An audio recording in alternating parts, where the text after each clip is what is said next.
ভাই বন্ধুরে আমার, প্রত্যেকের নিজস্ব একটা গণ্ডি থাকে।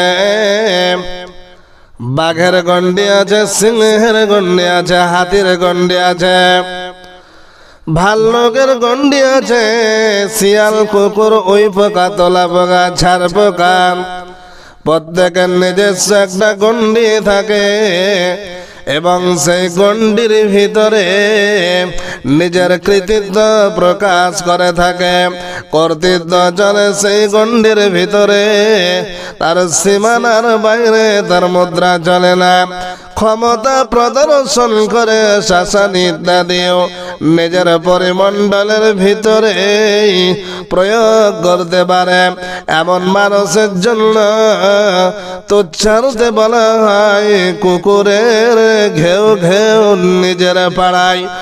নিজ পরিচিত জনদের কাছে মানুষের কদর থাকে, অপরিচিত জনেরা যেহেতু মানিকে চিনে না, তাই তার মান নির্ণয় করতে, বিধায় প্রদান করতে পারে না।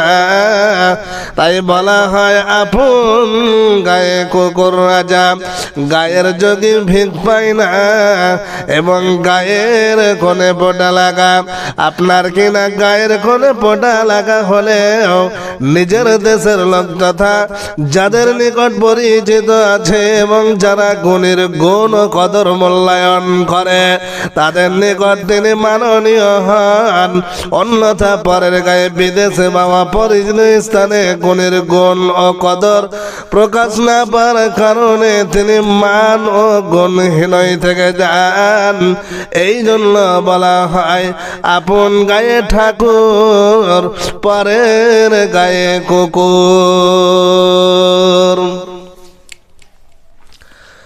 ইসলাম দরদি ভাই বন্ধুরা আমার, পর্দার আড়ালের মা ও বোনেরা আমার, আপনার বিপদে আপদে নিজের পরিচিত জন যতটা সাহায্য সহযোগিতা করে, ততটা অপরিচিত অজানা অচেনা লোকেরা করতে পারে না। মানুষ হিসেবেও বিদেশে মর্যাদা তুলনামূলক কম পাওয়া যায়। অনেক সময় স্বদেশের ঠাকুর বিদেশে কুকুর হয়ে যায়। অনারব দেশের বড় আরবি শিক্ষিত আরব দেশে এসে নিজের দেশের মতো মান পাল্লা। যেমন একটা উদাহরণ উপমা দেয়, যেমন এশিয়ার কোন ইংরেজি ইংলিশ শিক্ষিত ইউরোপ আমেরিকা থেকে তেমন সম্মান পাল্লা যতটা স্বদেশে পেয়ে থাকেন, তার উপর যদি তারা কথা বলতে না পারেন, তার উপর যদি তারা আরবি ইংরেজিতে ঠিকভাবে কথা বলতে না পারেন, তাহলে তো তথাকার জনসাধারণ এমনকি শিশুদের কাছেও হাসির পাত্র হয়ে ওঠেন। আর এ কথার পরীক্ষা করতে পারেন যারা বাংলার বাইরে অন্য রাজ্যে গেছেন, তারাও অনুমান করতে পারেন।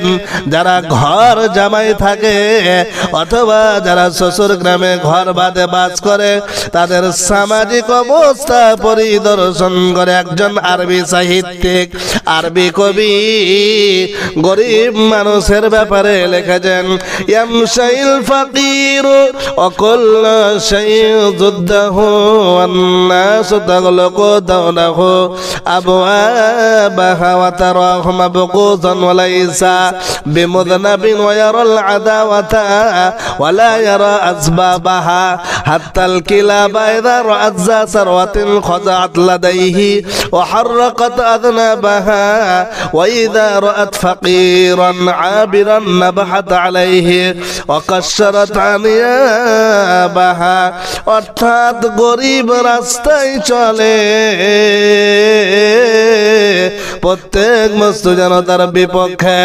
লোকেরা তাকে দেখে নিজ নিজ দরজা, নিজ নিজ দুয়ার সশব্দে বন্ধ বন্ধ করে নেয়।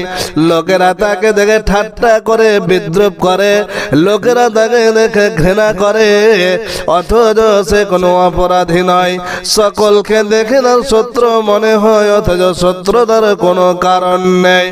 এমনকি কুকুর দল যখন কোনো ধনী ব্যক্তিকে, সম্ভ্রান্ত ব্যক্তিকে, ধনী ব্যক্তিকে দেখে, তখন তার নিকট বিনয় নম্র ভদ্র প্রকাশ করে এবং লেজ দুলিয়ে থাকে, অথচ গরিব মানুষকে পার হতে দেখলে তাকে লক্ষ্য রেখে ভেগাতে শুরু করে, দাঁত দেখায়, ভেগাতে শুরু করে।